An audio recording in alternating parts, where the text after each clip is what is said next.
Kerri Kasem here, and you're listening to the mother. Go ahead. Use that one. Use that one. Hey, it's Kerri Kasem, and you're listening to the Dynamic Lifestyle Podcast with Chris and Eric. All right, guys. Wait, you can't stop. Wait. Oh, hell no. I'm like on my phone, like I don't care. That's why we have the editor. I'm like, yeah, guys. Hi. That's the blooper ones. Oh my God. All right, let's do it. Okay.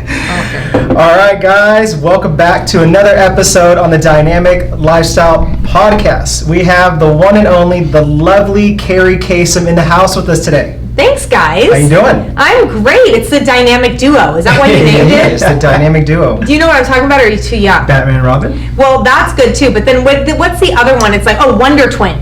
Wonder Twin powers activate. Form of... No, you don't know this? I don't know. Oh my gosh, Power you're too Rangers? young. No, way too young. Way too young. Way too young. Well, what is it? Now we want to know. Birth to both of you. well, now we want to know, though. Now we're interested. If they're called the Dynamic Duo, and okay. no, they're not. No, you're right. They're called Wonder Twins, and it's Wonder Twin powers activate. But the Dynamic Duo was Robin and Batman. Mm-hmm. And okay. here's some trivia. My dad was the voice of Robin on Robin and Batman, the cartoons. Really? Yeah. Mm-hmm. So if you watch any of the older ones, yeah, that's my dad. Wow. He was also Shaggy on Scooby-Doo. I saw that. Yeah. Yeah. Pretty cool, right? That's awesome. Wow. Yeah. Absolutely. See? Yeah. See, I mean, yeah. Now we're educated. Now we know. There you go. To where it's like if someone else were to bring that up, I know what the hell they're talking about. That's right. Yeah, that's awesome. Thank you. Really cool. Cheers. I'm going to have some coffee. Yeah, absolutely. So, Kerri, thank you so much for being here. I know you just told us right now that you had driven up from Vegas. I did. Holy crap. Yeah, I wasn't supposed to stay there that late. Yeah. But I got this massive meeting for a business I'm doing. It was so big. I'm like, I can't. I'll stay. We'll take the meeting. And it was at night, and I said, okay, I'm not going to drive at night. I'm going to drive early in the morning. So I was up at 4:45, and I made it here. Jeez, like what? Plastered and everything. 3 Look at hours? my makeup. Not plastered with like drinking. Yeah. You didn't party last night? Oh no, I don't drink or party. Oh, okay. Gotcha. I'm not like a Vegas person where I go to clubs and out. No gambling? No, but I love Vegas. Okay, let me change that answer. I'm a huge poker person. Okay. Right? So I do charities where it's, like you pay to play and you pay for, a good cause. You give, $200, $250, $500, whatever, and then you can play, right? And then if you're at the last table, you get prizes. That's the kind of poker I like. Or 1-3 at a table, like, but not like anything else. Yeah. Really. No roulette? No, that's fun. yeah, it is. It's all fun until you lose all your money. Right? Yeah, that's it's all really fun. then you go straight to the bar. That's right. So I don't drink. So yeah, they kind of, drown my woes. But yeah, I used to. I used to drink and party and play and stuff. And not that I don't want to drink. When I stopped eating sugar, gluten, soy, I had a very high ANA count, anti-nuclear antibodies. Right. My body was attacking itself, so I had some autoimmune issue. So I really cleaned up my diet. Being a vegan, I was still sick because I was not eating properly. So I cleaned it up. I got my nutrition in, found my vitamin deficiencies, all that, and my ANA count went way down. But now, when I have a drink, and this has been the last time I tried to drink was like a few years ago. It made me sick. Wow. Like instantly, did not feel good. Just I wanted to go to rejecting bed. My body rejected it. Yeah. And I would have a few here and there, right? I'm not, but now I can't. And it's okay because I was never a big drinker, so Yeah. it's fine. Yeah. You're not missing out on anything. No, I just do drugs instead. I'm totally kidding. Totally kidding. I'm like, hey, everyone has like their fix. Everyone else one, so it's fun. It's just heroin. Yeah. Totally kidding. Right, Kerri. I'm like listening. What? I'm such a health advocate. I have a health podcast. That was funny. That was good. So, Kerri, I'm excited about this interview today. I was seriously impressed with everything you're doing, and I just want to know how you got into media. You're a host for a radio show, TV. Mm-hmm. You do red carpet events. Yeah. You're a speaker and activist. So what made you get into media? Well, when I was a little kid, I always liked to act and I liked to sing and dance. So I wanted to do Broadway. I wanted to, be on the stage. And I remember doing all my school plays and everything, and my dad saying, "Why don't you try radio?" And I'm looking at him like, who can see you? Why would I do radio? You're like, I'm in a box all day long. And it turns out, like everything he's always said, he was right. I I went through school. I did American Academy of Dramatic Arts, then I went to radio school, and then I got hired at MTV. So I did MTV Asia, I did MTV USA, and I just loved hosting. I liked being me. I liked acting too, but I started to, in 1996, listen, well, before that, but really heavily get into talk radio. Like, I was obsessed with talk radio. And so that's what I wanted. After I did all my hosting and I got out of acting and I started hosting, I said, wait a sec, I can give my opinion, I can argue with people, I can pick the topics I want to talk about, this is what I want to do. So I started in Singapore, I started doing radio in Singapore, came back and I got hired, and I was interning, so no pay, for a guy who started all comedy radio. And it was basically, instead of playing songs, we played clips of comedians. And we would go out and interview people, and whatever he needed, I did. And that turned into a job for me. And then National Lampoon's Countdown. And then I got Racing Rocks, which I did for 7 years, where I did all the motorcycle and car reporting for races. And with Ricky Rackman, who I adore. And from there, I pitched my own show to a station here in Los Angeles. I was on for 3 years, and it just went from there, and I've been on air now 22 years. Still doing hosting on TV and a little acting here and there, but that's really how it formed. It was me, I like to be myself. I like to talk. I'm not so argumentative anymore. I'm just like, kind of, when you get older, you're like, okay, you're right. Right. Being in the industry over 20 years now, do you still have like that fire and like that same kind of love for it? Yeah, there's, not for everything, and now I can pick and choose what I want to do. I don't take everything. When I was just starting out, I took everything that came my way. I'm like, let's do it, political talk, which I wasn't necessarily fond of. But I took it because it was a morning show, it was a lot of money, it was a lot of clout. Like, hey, she's doing this. She's up at 3:30 every morning. And not only did I do this show, I lived in Vegas for a year. I had my Vegas show Monday through Friday. Every morning at 3:30 I was up, 5 a.m. on air, 9 a.m. off.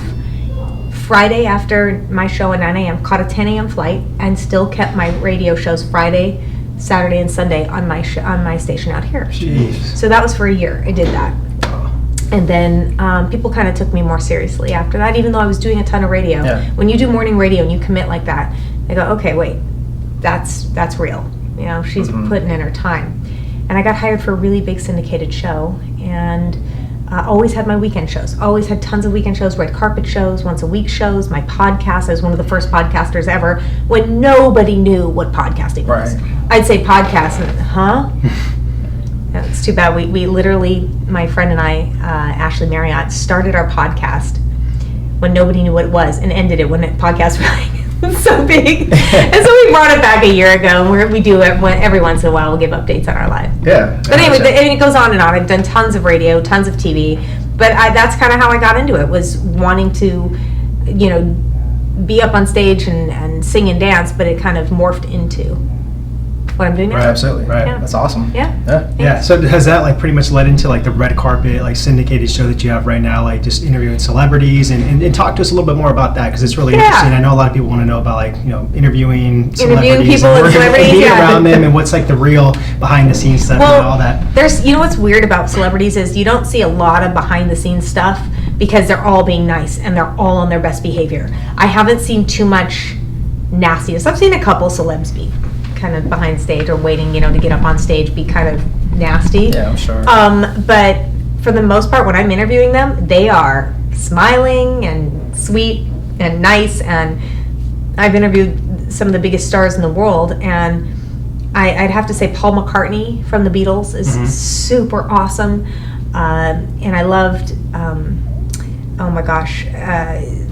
Aerosmith lead singer Steven Tyler was so cool and so out there and so fun to just watch and listen to. I mean, he takes over the interview. You don't even have to ask questions. He's just gonna do what he wants to do.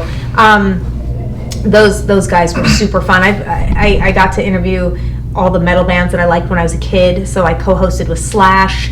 My show was with Nikki Sixx from Motley Crue. So when they went on tour for literally almost 5 years, I was on tour with Motley Crue. So we would do our show every night before they go on stage.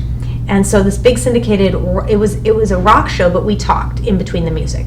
And so we got to interview everybody, and it was pretty awesome. Yeah. But yeah, red carpet stuff is fun. I like to dress up, spackle my face, plaster it with makeup. I love it. I love makeup. Not afraid to say it. Yeah. Love it. So it's fun to dress up and do the red carpet and then interview the celebs. Yeah. And like, do you have to ask them like a specific like set of questions, or is it kind of just free flow? You get to ask them like whatever. I mean, you can. Uh-huh. You sure can ask them, but a lot of times, especially for radio, if they'll put it on their sites. They want specific questions asked, like about the award, who they want to see that night. So then they can put them up in little sound bites, right? Same for E-television when I did reporting for E-television. These are get them to talk in sound bites, get them to talk like snippets that we can take. So they want you to ask certain questions about the night, about the award, or if they're up for an award, or who they want to see. But yeah, you can ask what you want. Yeah. Yeah, it doesn't mean they'll answer. Yeah. And then how was did you ever like get like ones that like just rejected and just were just like, like no, or when you just asked them for an interview? Oh yeah. Yeah, if you're not with a big, this is why I hate, unless you're with a company that is big, like E! Entertainment or Access Hollywood, or those big, they walk right past you and you're yelling for them. Hey. So you have to be clever. Like there were when I loved 24, the show 24. Oh yeah, I remember that one. Loved it. So when there was the cast from 24, especially the present, Dennis Haysbert, I saw him walk past me and I'm like, no. I literally put my mic down. I went underneath the rope and I ran after him. I'm like, I love you. I watch your show. Please give me an interview. And he was the nicest man. He came back over and he did it. But yeah, there are people. I've been most of the time with pretty big companies. So I've got to interview like, P. Diddy or Puff Daddy. I've gotten, people that would notoriously just kind of walk past you, or not, the smaller companies or smaller radio shows. They don't necessarily give time to, and I understand because it's a lot. It's a lot. Absolutely. But right. Sure, yeah. So what are like some like tips like for somebody that is going into like that type of like approach of like interviewing people? Like for us, I'm looking to be a better interviewer. I mean, I know I've come a long way. Chris used to stutter. He used to fumble his words. Oh wow, cool. He'd freeze up. I'm just kidding. Are you lying? I'm exaggerating. Yeah. Asshole. But yeah, just to me, it's I tried to laugh. It's a skill though. Trying to stick those low ones. Yeah, it's a skill though, interviewing. So I mean, Yeah. I'm just curious. Like 22 years of experience. Like, what are some of your like go-to tips for doing that? You could be interested in the person, and there's been times I've been thrown on a red carpet and I don't know who anybody is. Like I am. So you go to the questions like, so why are you here tonight? Oh, who do you want to see? And so one time I asked somebody and they were up for the award, and I'm like, so who are you looking to get an award? Tonight, or who's what category? He goes, me. I'm like, oh shit. Ooh, he was up for an award. So you just got to know your stuff. You got to be interested too. I agree. So for me, red carpet is not my favorite. And there's certain times like some of the music awards I'm excited about, and then I get excited, but I don't take jobs now. That I've been asked to do red carpets for certain things or certain movie premieres or this. I have no interest. Like I'm not interested. I don't want to do that. And I at this point in my career can do that. But when you're yelling for people to come over and you're all dressed up and you're screaming and hey, it's not fun. It's not fun. So yeah. I just. What about some tips? Like, say somebody's trying to do like what you're doing, doing a radio show, or even like starting a podcast. Like, what are some like unique like angles to take to like get past the gatekeeper or get somebody's attention? Because that's another whole animal, right? Yeah. Is getting somebody's attention to come on your show or something like that. Yeah. Well, starting out in radio, when I did, it was a totally different animal, right? I interned, I worked for free, I did whatever I could. Even having the last name Kasem, which my father was, considered radio royalty. Casey Kasem, he created the American Top 40, and you couldn't get more famous than my dad in radio. He was the most famous voice in the world at one point in his life. The most famous voice, the most recognized voice in the world. So it would get me in the door, but I had to prove myself beyond. No program director, nobody who owns a radio station is going to put me on because I have a famous last name. I had to be better. I did better than most people. So I interned. I worked for free. I did whatever I could to make it. Nowadays, you have a podcast, and you can do that, and you can grow your podcast. And a lot of times, it can lead to radio, right? But now, you can make more money doing podcasting than doing radio, absolutely. Right? So people say, well, how do I start? I'm like, just do it. And here are the tips, Pick something you're very passionate about. Don't be all over the place. Pick something you're passionate about. If it's interviewing, if it's, inspirational, if it's motivational. Are you into business? Do you have business tips? Are you into religion? You want to do a religious show? Like my friend just started a religious show, just did it. I'm like, grab a couple mics, plug it into your computer and go. Or do Facebook Lives every week at the same time. Grow it, but be passionate about it. If you're not passionate about it, nobody's going to be passionate about your show. It's like, don't think about like the money at first or anything like that. No. Just do it just out of your heart, out of like your interest. Right. And interview your friends, exactly. and just get it going. And guess what? People will give you their time. Yeah. They will. People do it. Yeah. And they'll want to help you. Yeah. Especially if you're motivated. And look at you guys. I mean, you have your, this whole banner. You have a space that you do it in. Like you're putting effort in. People are going to want to put effort back. Yeah. 3 years ago, we started in our room. Yeah, exactly. With just basic mics. And that's the one thing I think people would be like using it as an excuse. Is like, oh, I don't have a high production studio and this and that. And I'm like, okay, well, we got resourceful. It's like, this isn't our studio per se, but we turn it into it. It's nice and welcoming, and it looks good on video and gets the job done. Oh, mine was worse. I mean, we were doing radio. Nobody knew what a podcast was. So the only person that would record our podcast was in a single studio. So we had to sit on the bed. So when we had guests in, I mean big guests, they were sitting on a bed or on a couch, and half the time they were smoking weed, so we'd have to go there early and air everything out, and it smelled bad, and it was so embarrassing, but he had great equipment, and we were in a recording show. So that's how I started out in podcasting, not necessarily radio, and people came. Yeah. Like big celebrities came and sat on the couch or sat on the bed. We interviewed them. Yeah. So you just got to do it. Absolutely. Yeah. You just got to get your hands dirty. And it's what about like some unique angles like you would take, or even just like suggest, like trying to get past a gatekeeper or get somebody's attention? Now, who's the gatekeeper? See, I don't know. I mean, that's just kind of like a word you hear a lot. Like, Okay, you got to so- get past somebody's gatekeeper. You got to get past this. That's going to lead me into one of the. I heard your story on our buddy Travis Chappell's show, Yeah. and you told I this love is what Travis. really clicked with me was like when you said it was a story about Dana White, Mm-hmm. how you got access to him and became a host for UFC. Yeah. So if you don't mind, share that story with us Sure, because I sure. thought that was pretty damn Sure. awesome. Like how I resilient was just you were. with him last night. I was at his Contender Series. So he invited me. I was out in Vegas working, and he's like, hey, come to my Contender Series. It's really cool. And he's like, I'll show you around. I'm like, great. I have a whole group with me. Can I go? So my entire, everybody, 7 people came with me, and we watched the series, and it was awesome. really fun. Yeah, it was super fun. Good fights. So when this is in, early 2000s, I was dating a guy who was a fighter, amateur fighter, and he took me to my first UFC fight. So I'm there at the UFC in the stands, and he's explaining stuff to me and what's going on. Now, I took martial arts. I'm not very good at it, but I took it, and I knew a little bit, but I didn't know the ground game at all, jiu-jitsu. I didn't know you Muay can still Thai. whip someone's ass. No, Oh. not at all. No. Yeah. If you let me put you in a triangle or a headlock, I could maybe choke you out, maybe, but you probably knock me out by falling. I mean, Okay, easily. gotcha. But if you let me do it, I could probably do something like that. But no, not on my own free will. So I'm in there, I'm watching this fight, and I turn my attention to the woman who's hosting, and she's gorgeous, Lisa Durgan. I'll never forget. She's so pretty, and she was okay. But I remember my boyfriend at the time saying, "Oh, she didn't. She could have asked this, or she could have asked this, or she pronounced that name wrong, or whatever she was doing." And I thought to myself, I could host better than that. I could do that. And I said, I could do that. And he goes, oh yeah, you could take Lisa Durgan's job. And it literally lit a fire under me. So, the logs kept coming on and the fire just kept spreading because I'm like, you motherfucker. Watch me. And that was it. I wasn't even fighting was cool. It wasn't passionate about it, but I was like, I'm going to take that job. So I remember, I didn't know who Dana White was. I didn't know anybody. I didn't know the Zuffa, productions. I didn't know anything. I didn't know the Fertitta brothers, nothing. But I made it my freaking life's, goal to find out everything I could about the sport, know the fighters. I started taking jiu-jitsu. I'm like, I'm going to get this job.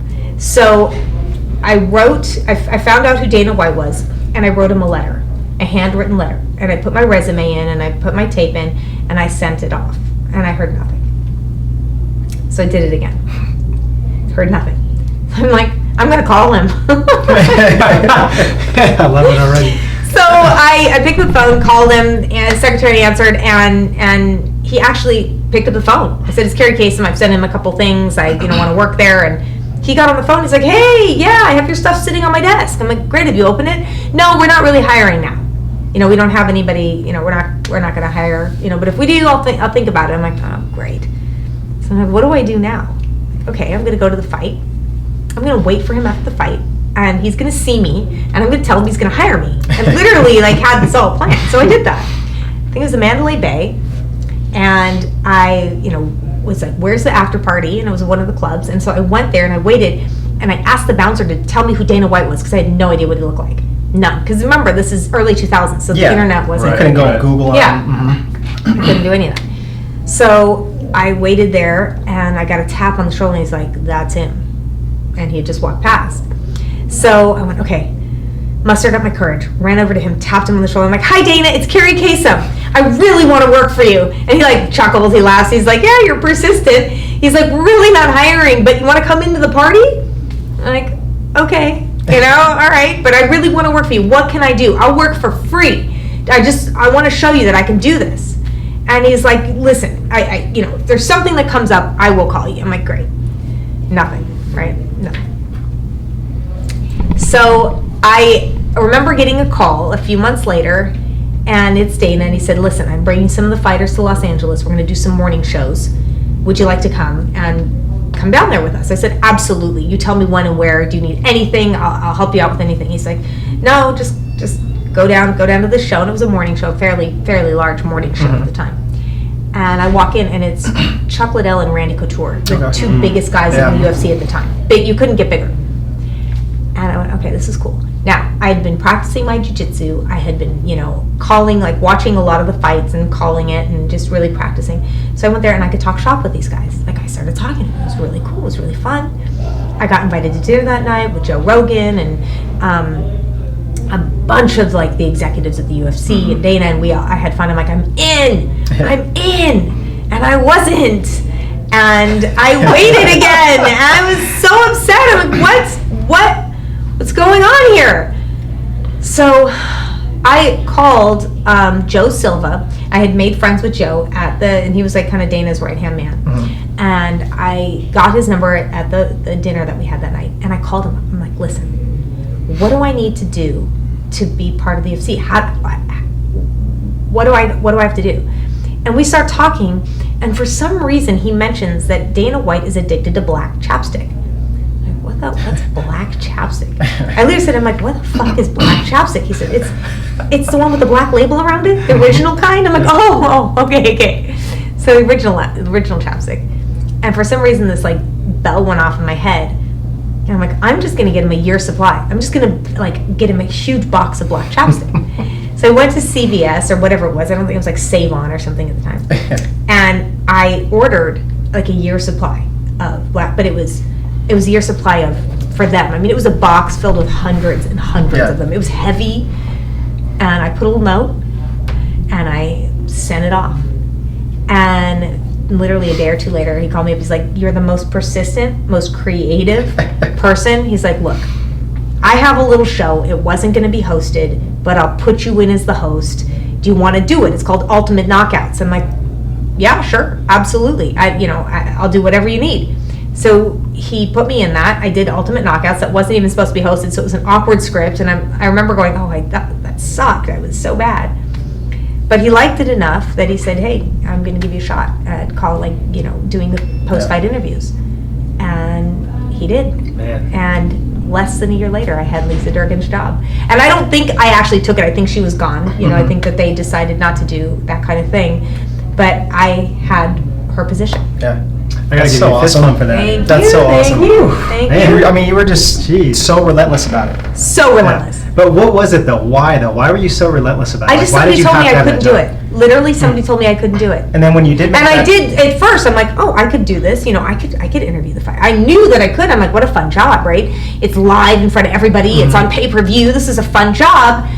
But when he said I couldn't do it, and I was like, no, watch me. that motivates me. Haters motivate me. It's like fuel. Come on. What did he say after?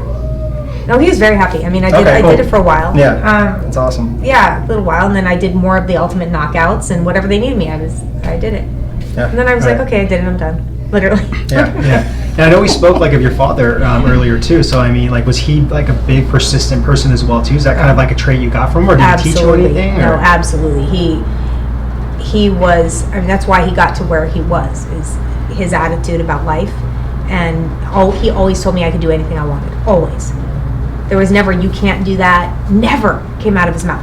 And parents, if you're listening to this, and they probably won't, people that are listening to your show probably don't have that attitude, but if you tell your children, no, they can't do that, no, you are harming them. Oh, yeah. You are destroying their dreams. I don't care if you think it's a reality. When people think they can't, or people think they can, they're right. So it's your mental attitude.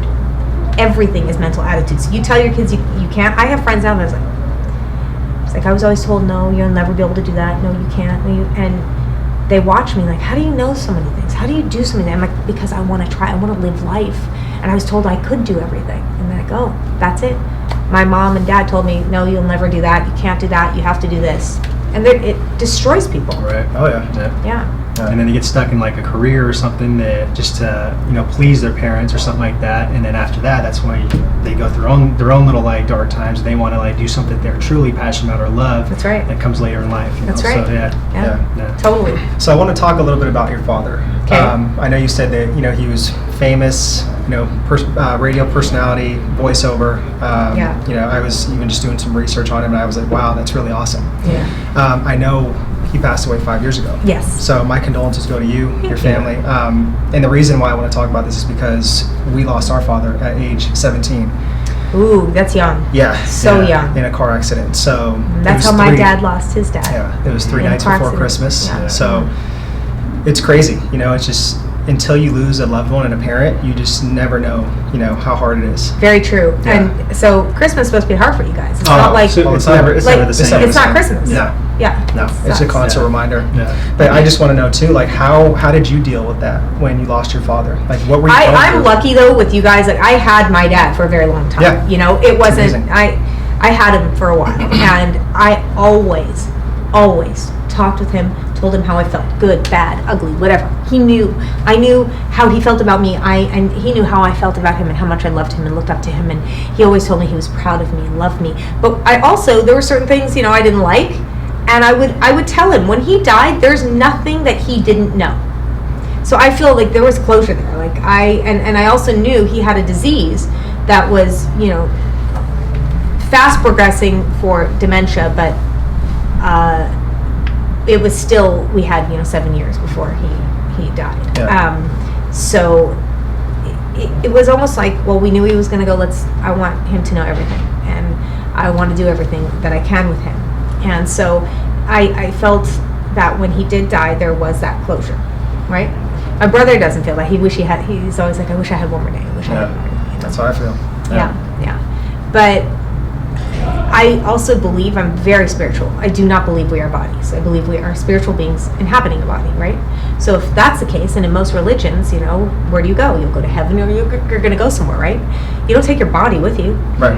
You don't take your decaying dead body with you. It's the energy that we are. It's who we are. So I believe he's with me all the time. And there were signs. I got signs, and it was wonderful, and I knew he was there. So I don't believe in death as a lot of people do believe in death, like it's final. I don't believe that at all. Yeah, that's amazing. Yeah, and I am with you on like the whole signs thing, the energy, because it's funny. My father used to collect pennies, and I did an Instagram post on this. So every time a penny just pops up, and they're literally random places. Yeah. I pick it up, I kiss it, and I'm like, thank you. Yeah, I know exactly. And I believe that 100%. Yeah. I believe that 100%. So they and people are like, oh, I wish they were here. I'm like, they are here. They're watching you. And you just have to understand that, and it's not all just the physical presence of that person. That's right. They have to be here like some sort of energy or spiritual wise. That's right. Yeah. So that's for me, just that knowing that is very comforting. Yeah. I love that. Yeah. Thanks for being vulnerable and thank you. open up about that. Oh yeah, absolutely. Absolutely. Yeah. So let's talk about your foundation and your charity. So why are you so passionate about the elder abuse? Well, what happened to me, and a lot of people know this story, so I'm not going to dwell on it, but when my father got diagnosed with Parkinson's in 2007, we knew that once he got sick enough, his wife would keep him from us. She had done that to her other siblings with her mom, and we knew the animosity that she had for us and the hatred she had for us. So we said, Dad, if you don't sign over a power of attorney just over health, not money, not estate, nothing else, we won't see you. He agreed with us. He said, you're right. And he signed over a power of attorney to us, just dealing with his health, so we could help make health decisions on his behalf.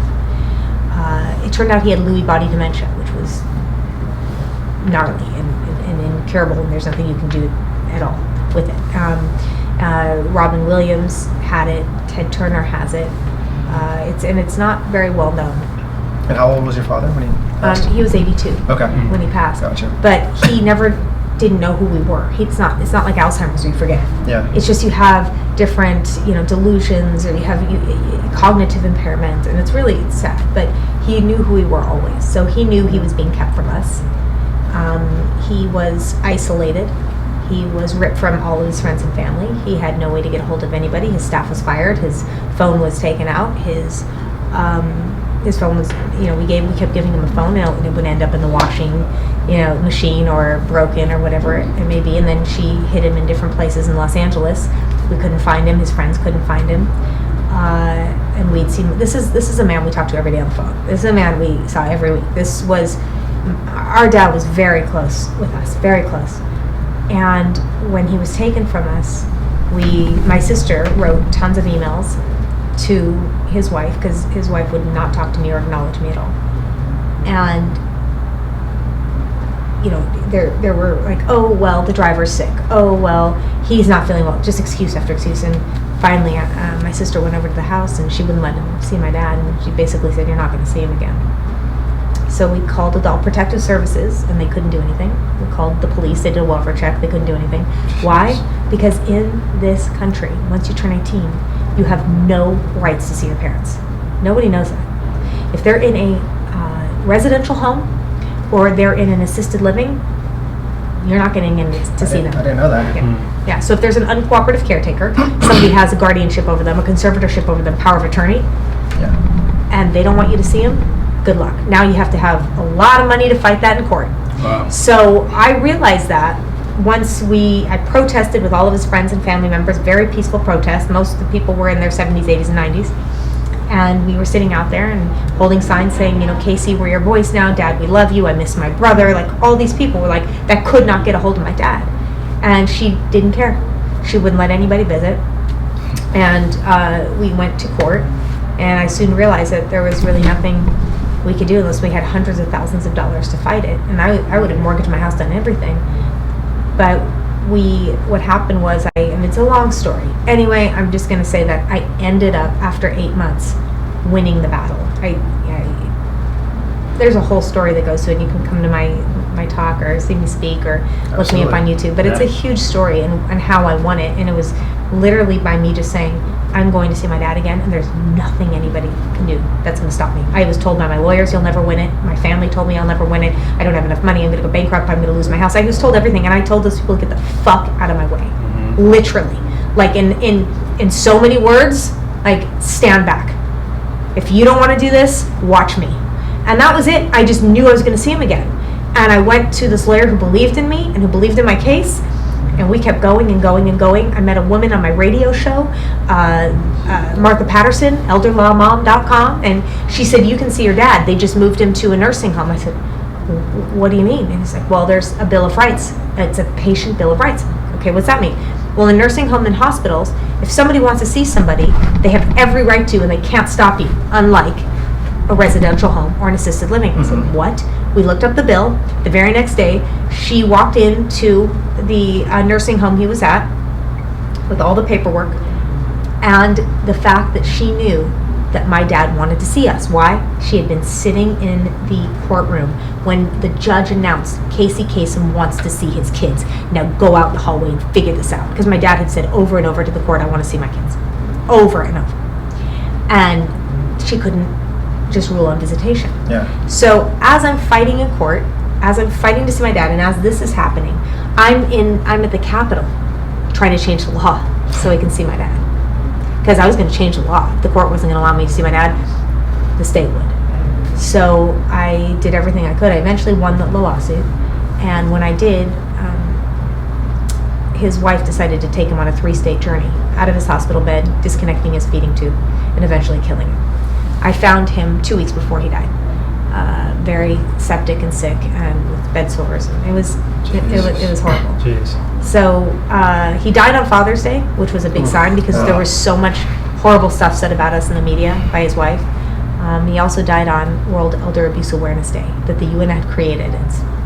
There's no bigger sign to me. It says keep going, right? Wow. You died on World Elder Abuse Awareness Day, right? So I had created my foundation and created legislation with my lawyer, my stepdad, and my assemblyman at that time.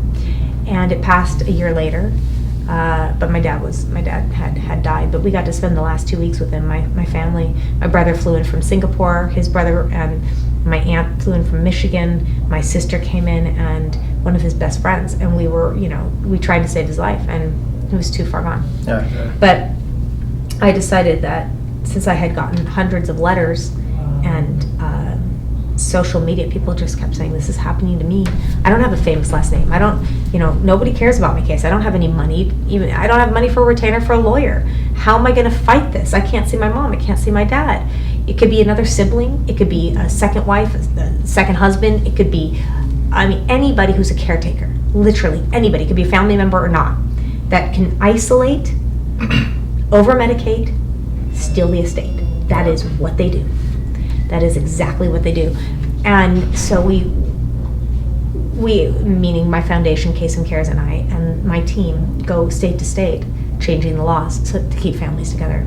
So we have 12 states that we've done personally, like we've done with the team, and then 9 others have adopted a similar version. So we have 21 states, and we're going federally now, so we can make it a crime. Damn, Super cool. That's so awesome. Thanks. Yeah, thanks for sharing that. Yeah, and then yeah. do you see though like this movement getting bigger and bigger as you It go is. to each No, it state? is. It is. Okay. It's getting huge. It's finally we've started the ball like rolling. It's getting bigger and bigger. And there's a movie called The Guardians I've heard of that that. everybody yeah. should watch. It's a documentary. If you don't think this can happen to you and your family, if you don't think somebody could come in, even a court-appointed guardian, somebody that you don't know, if you're fighting and you go to court and you're maybe, fighting over where mom or dad should be, should they be in home, should they be in, a nursing home, or fighting over the estate, the court will appoint a guardian or a conservator. And if they don't like the families fighting, they'll just stop you from seeing your mom and dad. And they will take everything that you have, everything mom and dad worked for to give to the kids and the grandkids will be gone. If you don't believe me, watch this movie. It happens every day in the United States. Yeah. Jeez, I had no idea. Like just all that about just elderly abuse. Just if they're in like an assisted living home, that you can't see them if there's like a power of attorney. I had no clue about any of that. So Yeah, it's that's pretty eye-opening. scary. It's really eye opening. Yeah. Yeah. Whew. All right. So I want to shift gears. So I saw a post that you made and I really liked it. Okay. It said, "Do the opposite of what fear tells you to do." Yeah. So break that down to me. It's how I live my life. And not necessarily like, well, what if somebody tells you to jump off a cliff? I'm like, well, yeah, you go for that. There's It's a little extreme. It's not what it means, but okay. So for me, when you're afraid to do something and you're not, it's telling you, at least for me, when you're afraid, like I'm afraid to, open a business or afraid to step out of my comfort zone. I'm like, okay, that's what fear is telling me not to do. Don't do it. Don't do it. Here's the risks. You could lose this. You could have this. It's like, wait a second. I could take this calculated risk. I could learn about it before I jump into something and make it as safe as possible and go for it. And I did. I mean, I've lived that way. Like this morning show I told you I took, this political talk morning show. I wasn't into politics. I didn't want to get up at 3:30 in the morning. I'm like, am I going to be able to hold my own? Am I going to sound smart? I'm like, I'm going to do this. If I fail, I fail. Who cares? Let's go. So I did the opposite of what fear was telling me to do. And I find that I've before anything really big or something life changing, I get afraid. Like, great, I'm doing the right thing. So I always say that. I say, do the opposite of what fear is telling you to do. When people come to me for advice, I'm like, what are you afraid of? We'll do the opposite. So that it's just something I say, and I want to definitely talk about my new company that I just. Have you guys seen any of the posts on Breakthrough Naturally? No. Okay, so when I was in my early 20s, literally like 2021, I got diagnosed with ADD and depression and all these other mental illnesses, right? And I just sat down for 20 minutes with a psychiatrist and like, oh, you have this, you should be on this medication, you're going to like this, and then, okay, not knowing any better. It's always about stupid. like a medication. Yeah. So it made me worse. I took this medication and I wanted to die. It was so bad. It just made me sick. And I kept trying it thinking it was getting better, and it got worse and worse and worse. This psychiatrist, this medical doctor who could have done one blood test instead of guessed and labeled me mentally ill, if he would have done one blood test, he would have seen I was severely anemic. I didn't have enough iron in my system. I didn't have enough oxygen in my brain. I didn't have enough oxygen in my heart. I had massive vitamin deficiencies. I was sick. And he's loading me with methamphetamines and antidepressants. I'm like, wait a second, I have an underlying health cause. So I was misdiagnosed and given stuff that made me worse. So as I went through my 20s, I got that handled. I got my anemia handled. I had to go to a hospital and get, bags of iron with a drip in my arm. I had to go, I had to stop. I had a high ANA count, anti-nuclear antibody, meaning my body somewhere was attacking itself. I had an autoimmune issue. Got off sugar, got off soy, got off gluten. I've handled that. I don't have ADD. I handle that. I don't have depression. I handle that through finding out what was the underlying health problem. Right? So I've come across so many people who have been labeled mentally ill when they have had underlying health problems. There are psychiatrists like Dr. Peter Bregan, that talks about this. He is a psychiatrist that talks about all these made up mental illnesses that you find in the DSM, which is like the diagnostic, it's what they use to say, oh, look, it's here in the DSM, you've got a mental illness.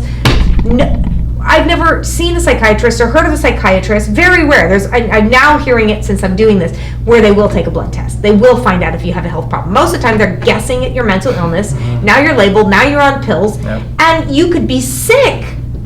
Right? And not everybody, but most of the time there's an underlying health issue. So there's now sites you can go to, you can see, okay, here are my symptoms. Okay, whoa, it may be that health issue. Whoa, it could be this issue that I'm having. And now it's being covered up, right? And a Band-Aid on it, or making it worse a lot of the time, and especially with children. Instead of looking at kids, and instead of a psychiatrist asking, oh, what do you feed them? Do they have a sleep problem? Are they waking up at night? Do they have any vitamin deficiencies? Have you tested your kids for vitamin deficiencies? Oh, are they, might they have a gluten intolerance? Nothing. You don't hear anything. Here, put your kid on this pill. And most of the time it can be handled through diet, through exercise.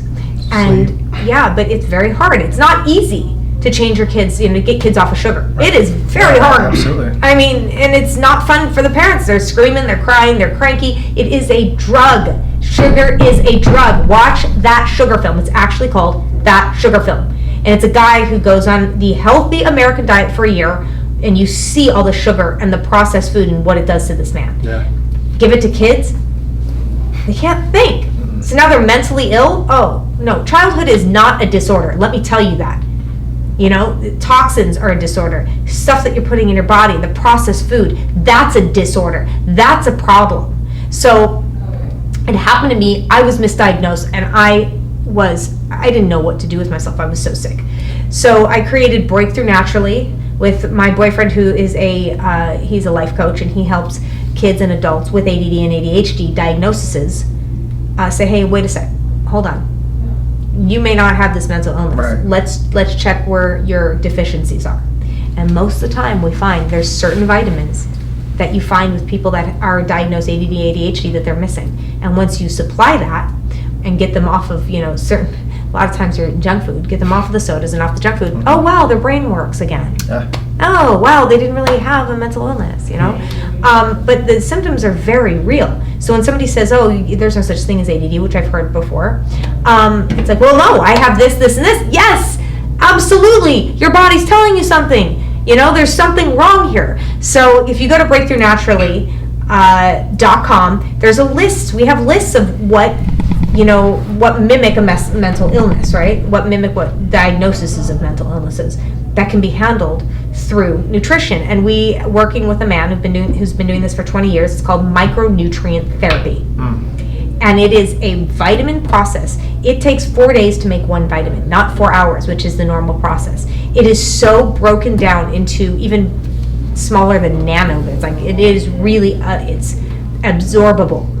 And you take this, you get your nutrition under control, and you start to feel better. I mean, amazingly. I have a 5-day week hotline every morning, 4 to 7. I can't even talk right now. Pacific Standard Time. I'm like PTSD. I'm like, no, that's not what I'm thinking. So yeah, and it will help people who are on medication. It will help people who don't want to get on medication but have these very real symptoms. So I always say, check with your doctor if you're going to start a new program. Make sure you are, under the guise of a health professional. Very important that I say that. But head on over to Breakthrough Naturally.